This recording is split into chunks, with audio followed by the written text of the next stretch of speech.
Hello students, welcome back to my YouTube channel. Radhe Radhe. कैसे हो आप सब? उम्मीद करता हूँ कि आप सब बहुत अच्छे होंगे। जैसे कि हम लोगों ने पॉलिटिकल पार्टीज चैप्टर को कवर कर लिया है और अब मैं सोच रहा हूँ कि सबसे पहले आपके सिविक्स के 2 चैप्टर्स को कवर करा दूं। पहला चैप्टर होगा पावर शेयरिंग और दूसरा चैप्टर होगा हमारा फेडरलिज्म। तो देखिए, पावर शेयरिंग चैप्टर से हम स्टार्टिंग करेंगे और इस चैप्टर में हमें पढ़ना क्या है, पावर शेयरिंग का मीनिंग, आखिर पावर शेयरिंग क्या होती है। उसके बाद 2 कंट्रीज की हमें यहाँ पर केस स्टडी करनी है। पहली कंट्री होगी हमारी बेल्जियम और दूसरी कंट्री होगी श्रीलंका, कि आखिर इन लोग ने अपने देश में होने वाले इंटरनल कॉन्फ्लिक्ट्स को कैसे सॉर्ट आउट किया।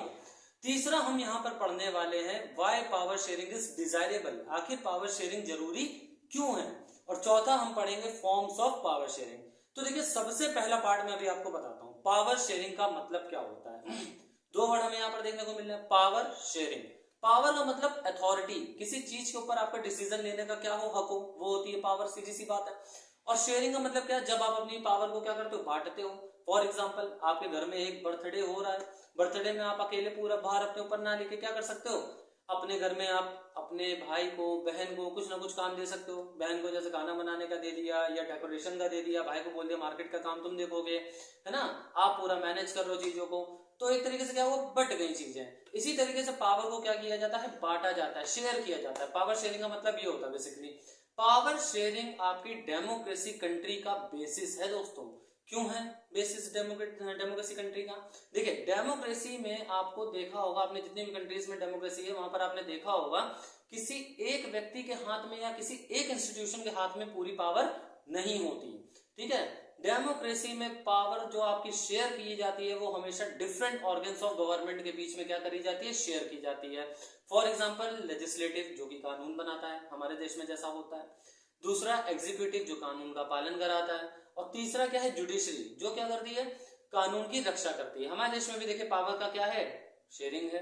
तो पावर शेयरिंग बेसिकली क्या करती है, डेमोक्रेसी को डिजाइन करती है। ठीक है, पावर शेयरिंग क्या करती है, डेमोक्रेसी को डिजाइन करती है।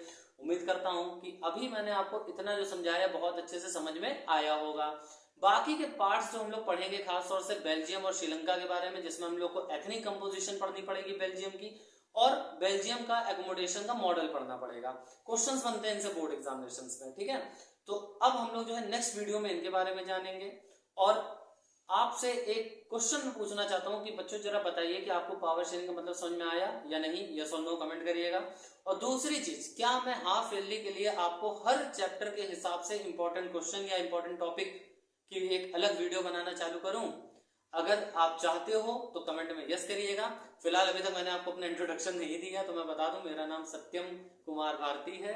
मुझे 4+ ईयर्स का स्कूल टीचिंग सोशल साइंस का एक्सपीरियंस है। ठीक है, और साथ साथ में पॉलिटिकल साइंस क्लास 12 और 11 में भी पढ़ाता हूँ। ठीक है, तो फिर उम्मीद करता हूँ इतना ही बहुत है, आपको समझ में आया होगा।